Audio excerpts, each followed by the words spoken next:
Hello dear students, how are you all? I hope you all are fine and enjoying your online classes. My name is Manish Kumar Vishwakarma and my today's topic from history in SST, crafts and industries.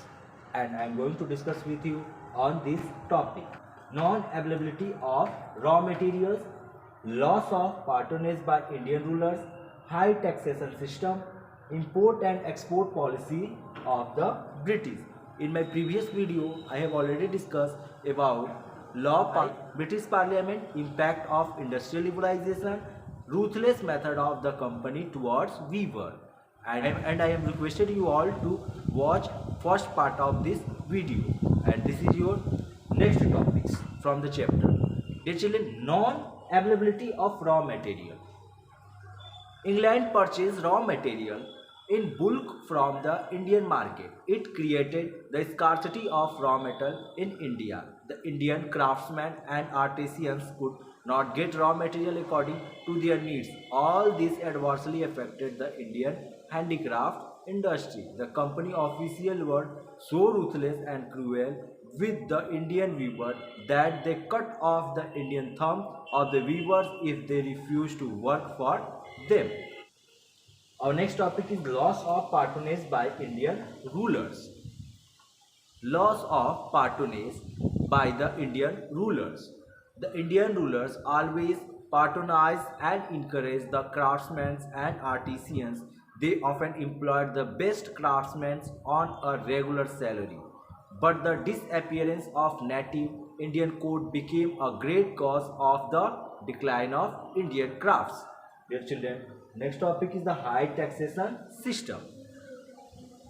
The British government imposed high taxes on Indian artisans and craftsmen. The poor worker who already hardly making both ends meet could not pay high taxes and were forced to shut down their workshop and industry. They began to seek employment in the colonial factories. Import and export of the British. To encourage the sale of British made goods in India, the British ex exempted their goods from the import duties. On the other hand, the Indian exports to Britain were subjected to high import duty. As a result, Indian market was flooded with British goods. With deindustrialization, Indian economy tended to become more and more agriculture. Thousands of weavers lost their occupation and become agricultural laborers. A large number of towns and dwellers living in Dhaka, Surat, Murshidabad become jobless and drifted from to town to village for a livelihood. This increased pressure on our land resulting is the poverty.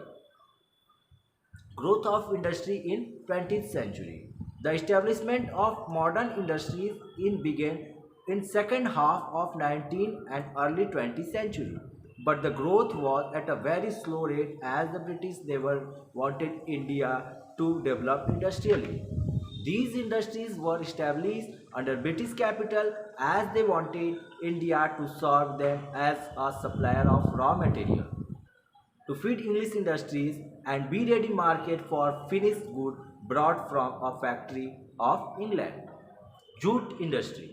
The first jute mill was established at Risra in Bengal in 1855, which increased soon in a large number. Initially, jute industry had a tough competition from a jute mill of Scotland, but by the end of 19th century, jute became to monopolize the world supply. Dear children, we will discuss on the rest of your topics in our next video. Dear children, that is all for today. Bye. Take care. Have a nice day. See you in the next class.